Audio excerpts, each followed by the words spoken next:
All right, everyone. So, welcome to this session of the 2026 Culture of Data Conference, and thank you all for joining us. I am Dejanay Guillory Williams, she, her pronouns, and I will be moderating today's session. We also have Dennis Wright, he, him pronouns, who is managing the Zoom and making sure that tech is running smoothly. So, if you have any questions with tech or you're having any trouble, please send him a chat. And if you all are muted right now, but if you have any questions during our Q&A sessions, please feel free to unmute, and you can also use the chat box to insert any questions there or if you need anything. And if you're comfortable doing so, please add your pronouns to your Zoom name by just clicking the three dots on your video square and selecting rename. And so we have one presentation during the session, and they will present for approximately 30 minutes, and then there will be a 10-minute Q&A afterwards. And I'm actively engaged in some community-based work, and I'm eager to learn more about how the community voice and perspective has been incorporated into the work being shared today. So I will now turn it over to Beira Gamboa, she, her pronouns, and Maria Gonzalez, she, her pronouns, to present the community market, the many faces of a community-centered food system. Hello, everyone. Thank you for joining us. I'm going to share my screen so you guys can see our presentation. Perfect. Hope everyone can see it correctly. I'm Veda Gamboa. I'm the operations manager at the community market, and I'm here with my colleague Maria. Hi guys, I'm Maria. I'm the data and outreach leader at the community market. And today we want to talk about what it means to democratize food access data in rural communities. It's not just about collecting data, but it's redefining what actually counts as data. We only measure what's easy, but not what is actually valuable.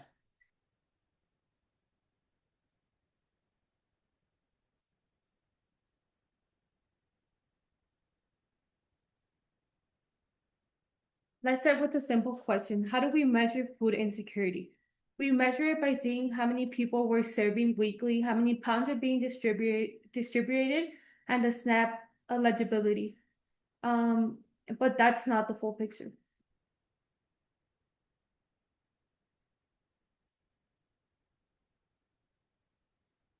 In reality, families are facing food insecurity. They're facing housing costs, transportation, health conditions, immigrations related fear, social isolations. None of these show up in a typical dashboard, but they shape every food decision. So pretty much with this, we never know the full context of what actually people are living through or experiencing, and it's not just helping out and giving them food. Um, Everything is connected, and we want to figure out what actually the community needs.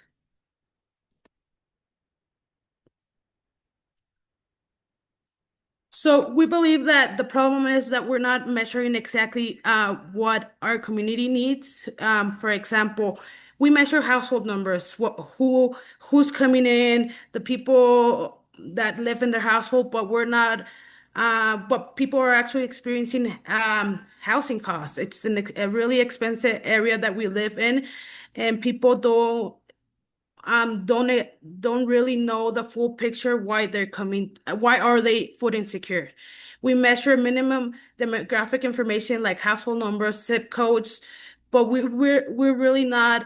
But people are experiencing more about a transportation barrier. How do they get to actually to the community market, or how do they get to a mobile market that we're offering? And we don't see the full picture until customers come and talk to us. We measure how many pounds of food we distribute each day, each week, each month, but people are experiencing health challenges.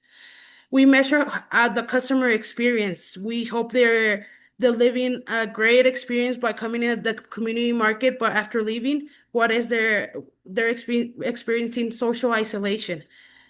Food insecurity is not just a single metric. It comes with more data. We need to listen to our community and see what actually is impactful for them.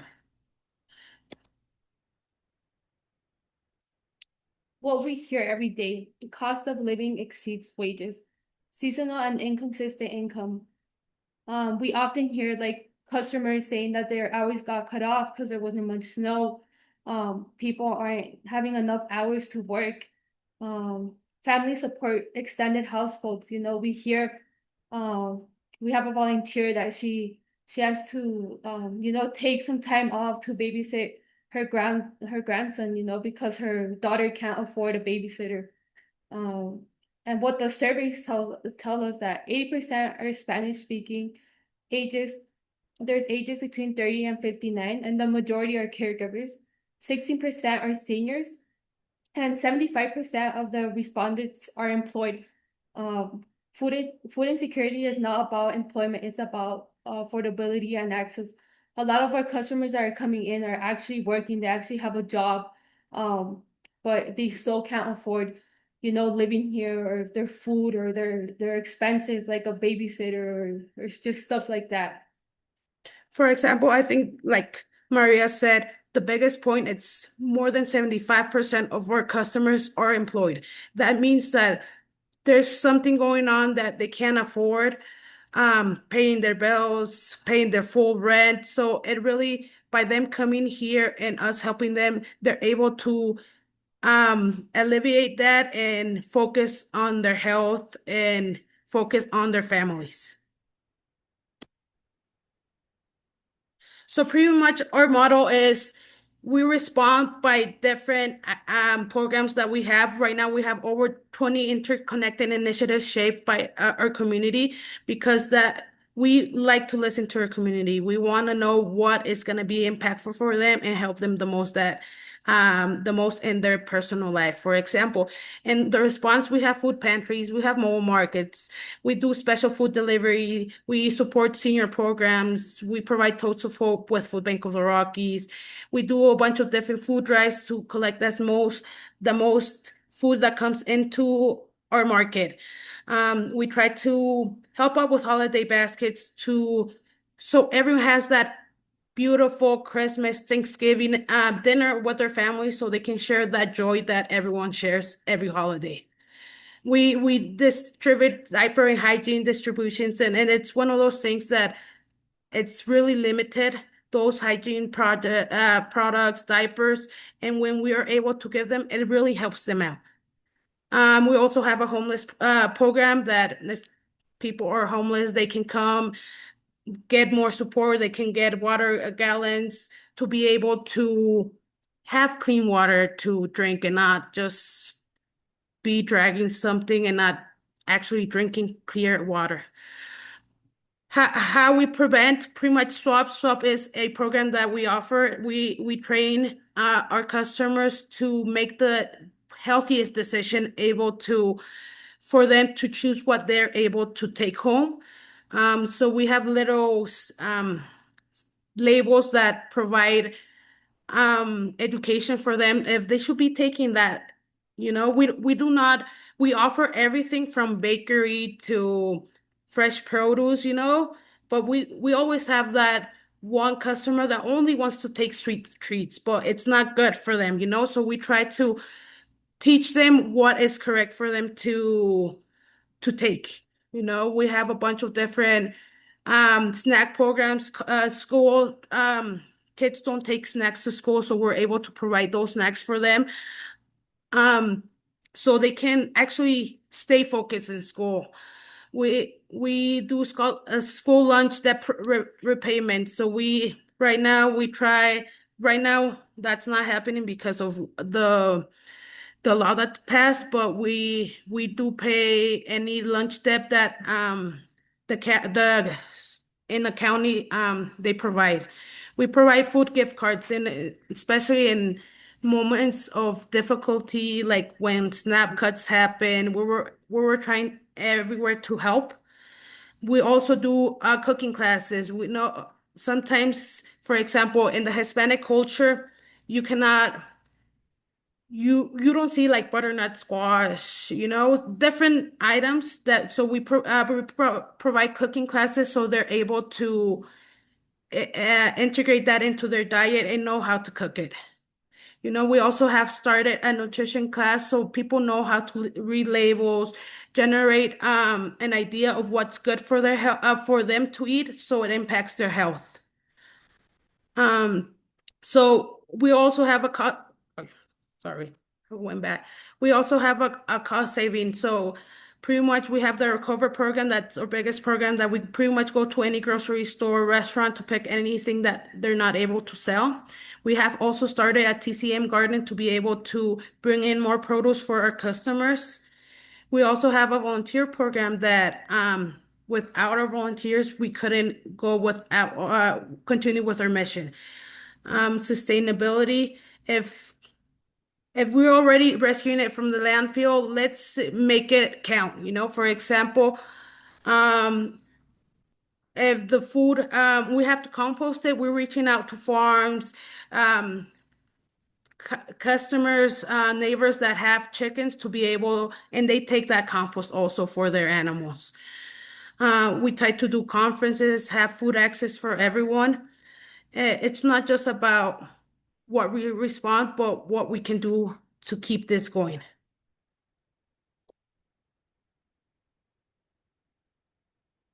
Why data fell? Um, we realized we weren't missing data, we were missing connection. We were focused on outputs, but when we really needed was outcomes. Um, we were working in silos and siloed, but we needed to be integrated. And our data was static when it needed to be more adaptive.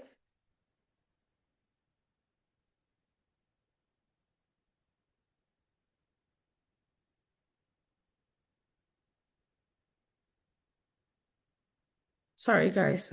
There we go. Perfect. So pretty much the integrated data, it's a cycle. We can start with programming.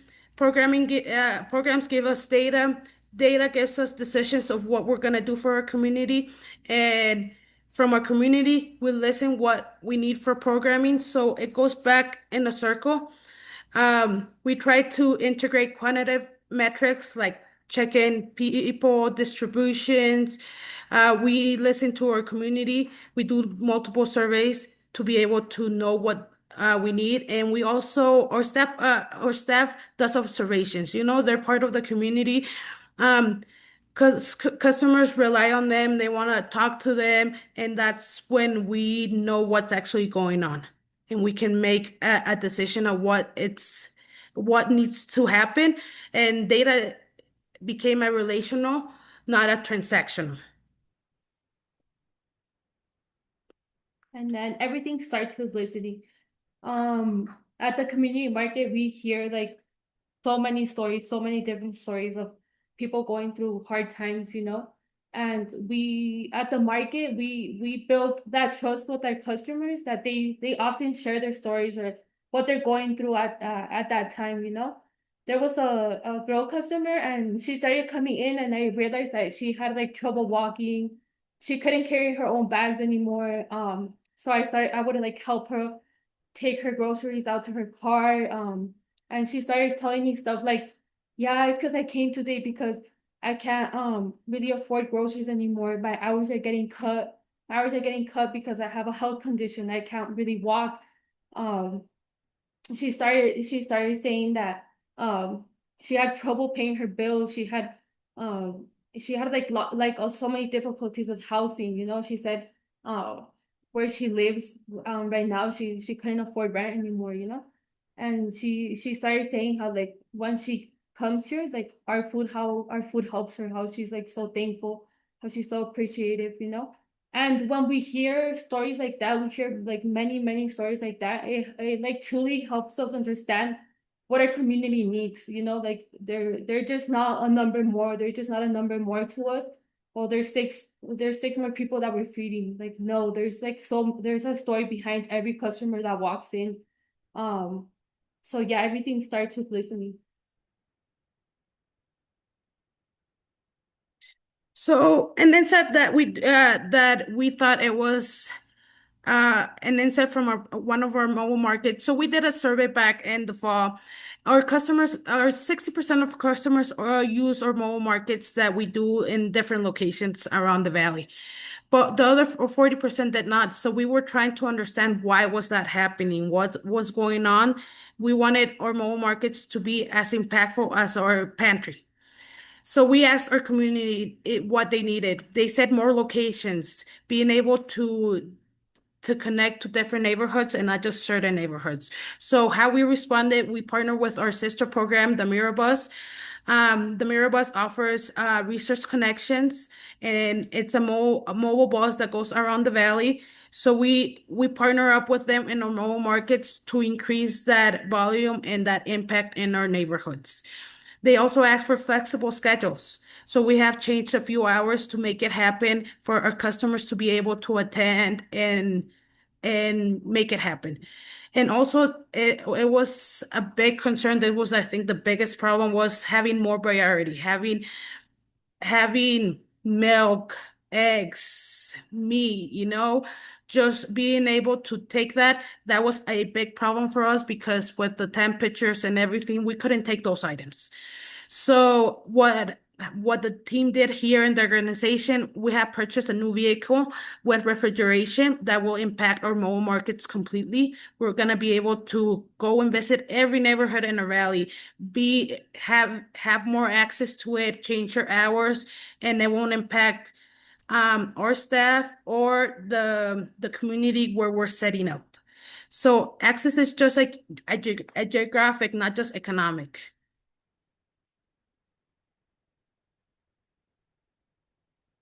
Food insecurity is a system issue. A lot of people face food insecurity, but then, um, for example, the example that I gave with this lady that has a health condition, everything's connected. She has a health condition and it starts affecting her employment. It starts affecting her hours at work.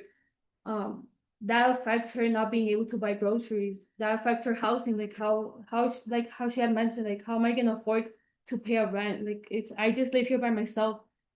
And a lot of the times we hear like bigger issues like that. Yes, we do connect her with food. We do provide the food for her, but we hear other bigger issues like her not being able to pay rent, her not being able to work, her not being able to pay a medical bill.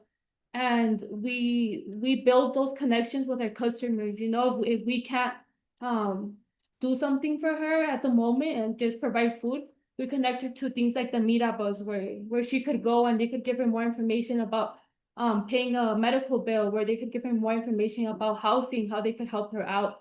And all of our different programs that we know about, we connect people with the right programs if we're not able to assist them. We build those connections with our customers, our community. So yeah. And then based on our surveys, we realized that we had a good impact. A lot of people said, that they reduce their stress, they improve their nutrition, they improve their health. And yes, and then so short-term relief plus a long-term relief stability.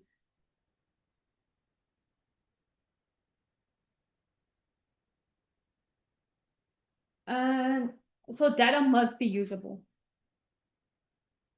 Different audiences need different information in different ways. For example, staff uses dashboards to make day-to-day decisions, while the donors needs reports to see the bigger pictures. I mean, sorry, the board sees a report, needs a report to see the bigger pictures, and the donors need the story so they could hear the impact that the community market is doing to the community. While the community, we focus clear on plain language. So it's not just about having data, it's about translating it so it actually makes sense for the people that are using it.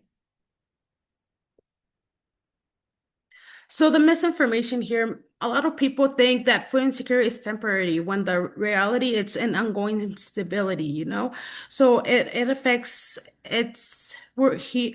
it affects in every way. It's a cycle. For example, another misinformation is people aren't working. They just want to go to the community market because it's free. No. Like I said, over 75% of our clientele are working people, but they cannot afford a good, fresh healthy diet. So they're able to come here and get supported.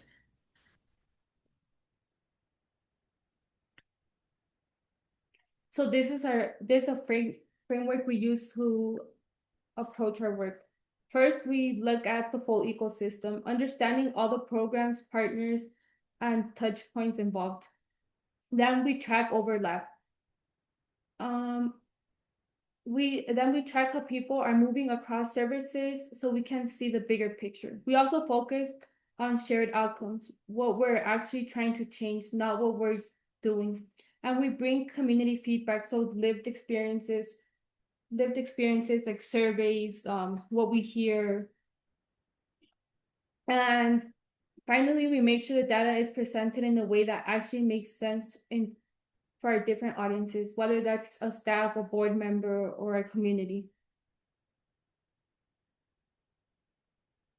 So here the key lessons here are integration requires culture shift. Start small, and two programs around one shared outcome to see what comes. Trust improves data quality. Build simple feedback loops. Ask one question regularly and act on it. Staff needs support, so make data usable. Create simple dashboards that they're able to bring in the data, but also be able to use it. Transparency builds funding. Share one clear impact story or data point consistently with stakeholders.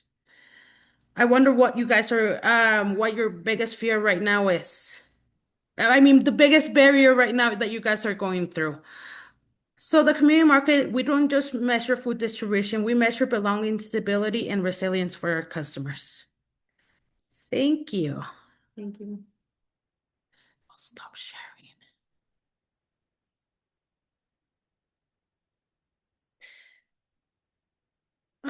Do you guys have any questions, concerns, comments?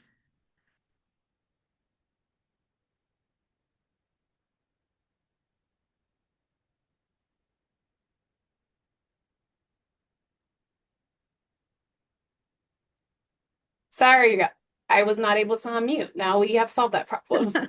Thank you, Vavra and Maria, so much for that wonderful presentation and for sharing the important work that you all are doing. We have reached our Q&A session. As Vavra asked, if you have any questions for our presenters, please feel free to unmute or add the questions to the chat.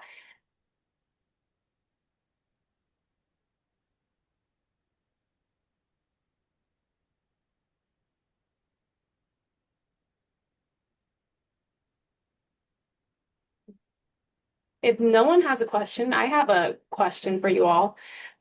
So I know that you all are working in a space where the community really are coming to you when they get some, like the values there and they can see it, it's tangible.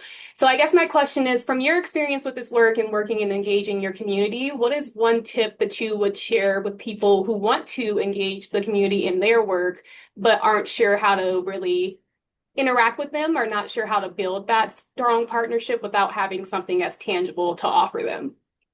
To be honest, sometimes we have a variety of customers, different experiences, but I believe that listening to them, coming like, yes, sometimes it's just about operations and, oh, let's get this done, this done. No, if that customer wants 5 minutes to listen, you will connect that relationship. They're gonna feel welcome. They're gonna feel that dignity piece that they're already struggling with because they're asking for support and help. And sometimes people are not used to that. So giving those 5 minutes, 10 minutes to listen to this customer and know what's actually going on with their lives and what they actually need, because food insecurity, it's just the beginning of the problem. Everything, like Maria said, everything's connected.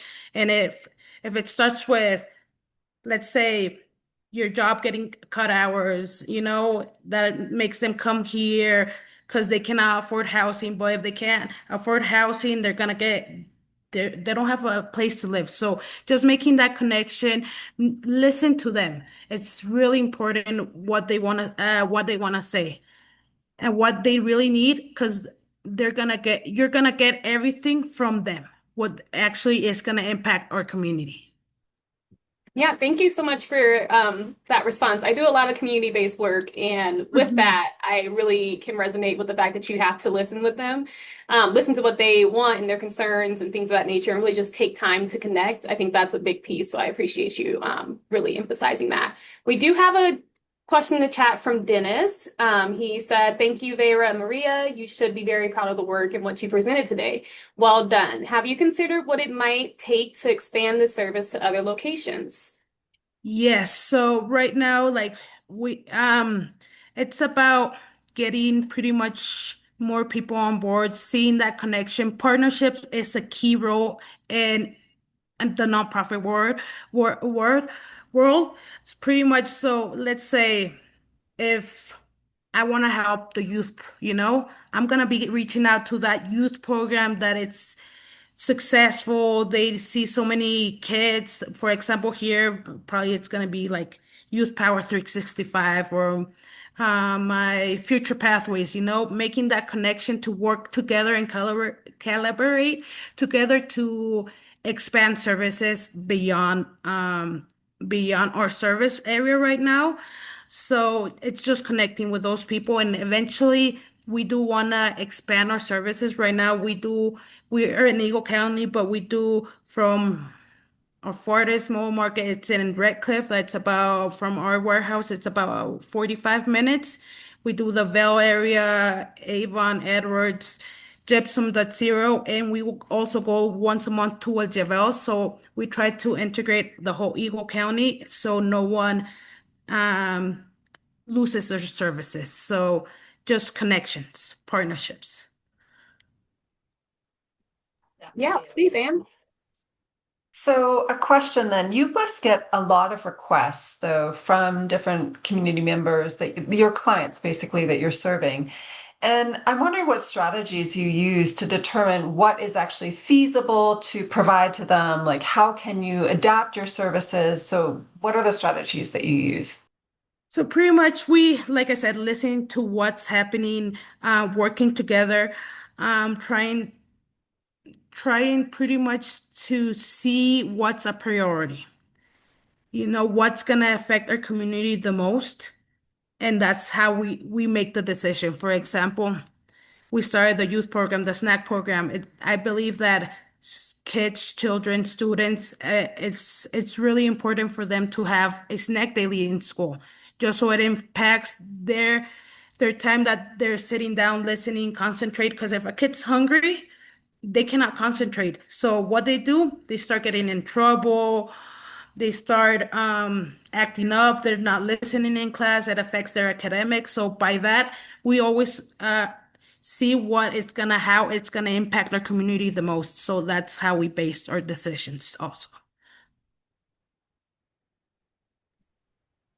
Any other questions for Vera and Maria today?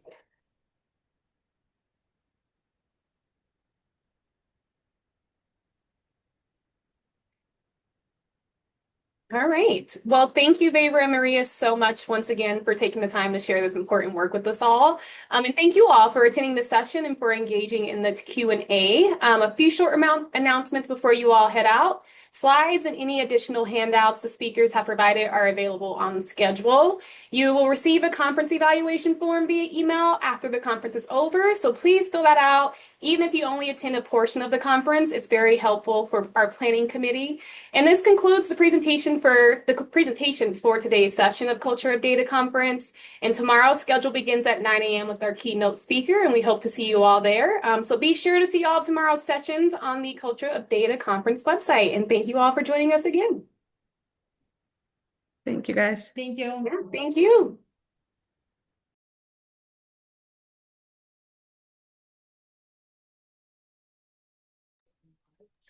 Thanks, everyone. Thank you, Dennis. Nice to see you again. Hopefully see Likewise. you again soon. I agree. Same here. Great to see All right. everyone. Bye Bye-bye. now.